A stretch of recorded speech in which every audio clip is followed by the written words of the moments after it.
We will now address the loin chop part of our back section. So the initial part was the lamb chop part. Now this is the loin part. It has got a very flat bone structure, if any bone structure in it, and basically comprises of the fillet, which sits over here, and the loin of the lamb, which sits over there, similar to a T-bone steak in a beef cut.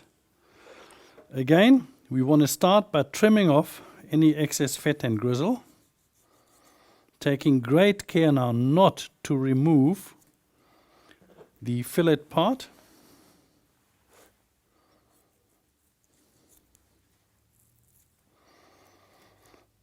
Because if we loosen the fillet part now of the bone during the grilling process or the cooking process, there is a big chance that it may actually come off completely.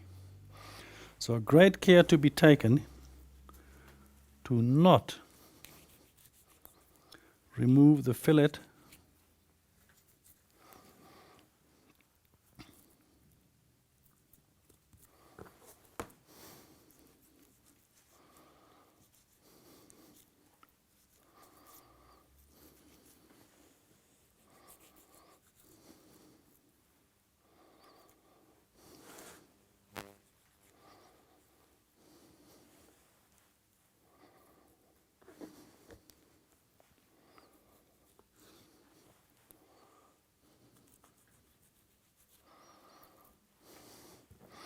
What I'd like to point out at this stage is that with now the lamb fillet being exposed, clearly visible here, the fat being removed, we end up with a very soft, flexible structure of meat and fat combination. This is why in loin chops it is very popular to roll this part late once the chops are cut individually, roll them on top of the chop, or fold them completely over the loin to protect it during the cooking or grilling or braising process. We will now proceed to clean up the top section. Now great care is to be taken at this part here because it is just so thin that we really only just want to remove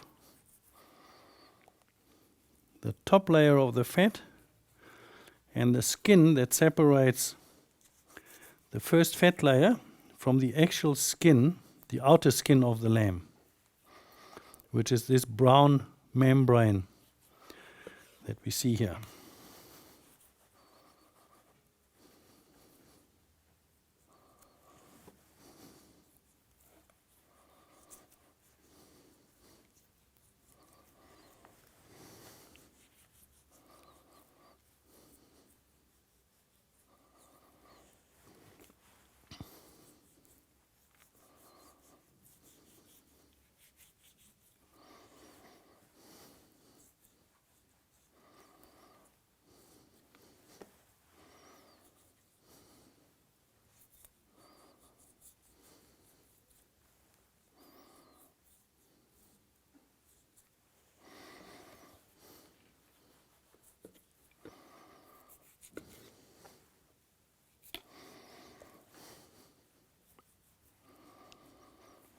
Unlike the chop section where we did a very lean trim, on this particular section we're going to leave some fat on.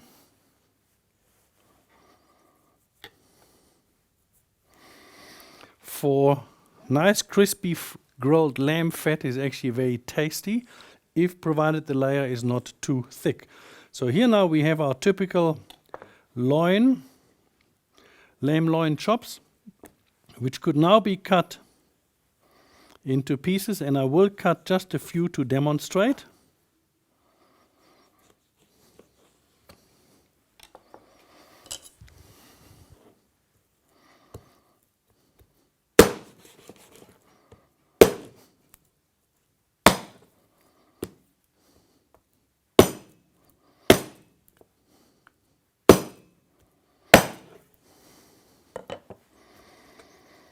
So our classical lamb. This is now the soft section, which can be folded over the loin of lamb, around the fillet,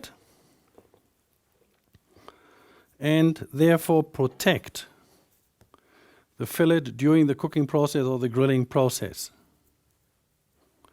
What I personally like doing is I insert a skewer through the lamb this way on either side to hold this layer firmly in place during the braising process. Alternatively, and this is something that as a chef I've done because of what I said early on, people like crispy fat. If I braai or grill lamb chops, a portion, I will actually have a skewer running through this way to hold it in place, and another skewer running this way.